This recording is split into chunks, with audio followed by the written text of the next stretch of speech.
Scott Finch and her big brother Jem lived with their father Atticus in Main Cub.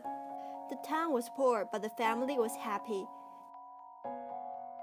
There was a man called Arthur Radley, who is also known as Boo, was a strange man that had never been seen for many years. People in the town never stopped making up stories of him, which the gossips were mysterious and scariest.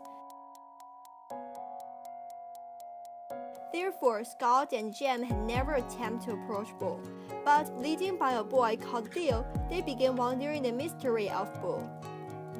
The next summer began. Scott and Jem found gifts apparently left for them in the knothole of a tree on the Radley's property in their way to home.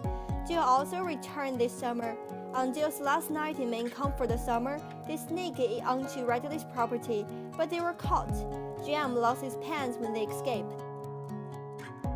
When he returns for them, he finds them mended and hung over the fence.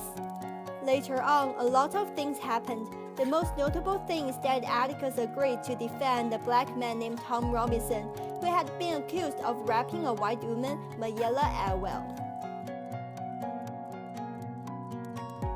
The court went on. A lot of people attended. As the trial passed on, Atticus provided clear evidence that the accuser, Mayella Atwell, and her father, Bob, were lying. However, despite the significant evidence pointing to Tom's innocence, the all-white jury convicted him.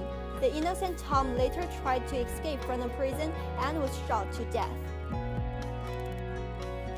Bob Atwell was angry that he attacked Jem and Scott as they walked home from the Halloween party. Boo readily intervened and saved the children.